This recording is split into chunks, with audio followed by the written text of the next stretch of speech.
Hello friends, একটা food blog নিয়ে এসেছি। তো আগে রবিবারে আমি বানিয়েছিলাম মাটন চম্পারন। তো তার সাথে ভাবলাম একটু বিরিয়ানি বানাই, ছেলে বিরিয়ানি খেতে ভালোবাসে।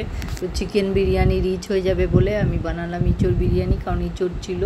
তো চালটাকে 1.5 গ্লাস চাল নিয়ে তাকে ধুয়ে ভালো করে ভিজিয়ে রেখেছিলাম। তারপরে জল ফুটে উঠলে তাতে তেজপাতা দিয়ে দিলাম, অল্প লবণ আর সাদা তেল অল্প দিয়ে দিলাম, এবং একটা কাপড়ে 2টো স্টার অ্যানিংস, একটা গোটা বড় এলাচ, ছোটো এলাচ 4-5টা, একটুখানি সাজিরে, একটু শামরিচ, 4-5 কোয়া রসুন,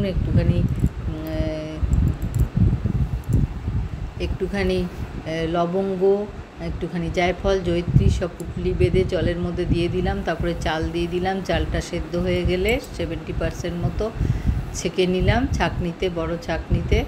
এই যে চালটা দেখছি, এবার আগে ইঁচড় আধ ঘন্টা মতো ম্যারিনেট করে রেখেছিলাম। ইঁচড়টা একটু বিরিয়ানি মশলা, টক দই, অল্প লবণ, হলুদ আর রসুন আদা বাটা দিয়ে ভালো করে ম্যারিনেট করে রেখেছিলাম আধ ঘন্টা। আলুগুলোকে হাফ হাফ করে মাঝারি আলু কেটে রেখে দিয়েছিলাম, আর 2টো মাঝারি পেঁয়াজ এরকম করে সর্ষের তেলে বেরেস্তা করে নিলাম। বেরেস্তা করার আগে পনিরগুলোকে একটু লালচে করে ভেজে নিয়েছিলাম। এবার বেরেস্তার হাফ পেঁয়াজটা দিয়ে দিলাম একটা টিস্যু পেপারে তেল অ্যাবসর্ব করার জন্য, আর বাকিটায় ইঁচড়টা আর আলুটা কষিয়ে নিলাম, নিয়ে প্রেশারে সেদ্ধ করে নিয়েছিলাম, নাহলে ইঁচড়গুলো শক্ত থাকবে বলে। এবার বিরিয়ানিটা বানাবো। প্রথমে 1 লেয়ার ইঁচড় গ্রেভি সমেত দিয়ে দিলাম, তারপরে ভাত দিয়ে দিলাম, আবার ইঁচড় দিলাম, আবার ভাত দিলাম।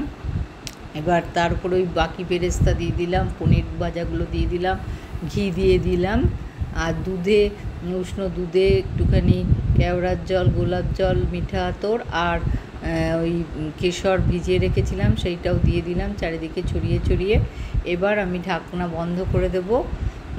ঢাকনা বন্ধ করে দিয়ে আর বিরিয়ানি মশলাও ছড়িয়ে দিলাম।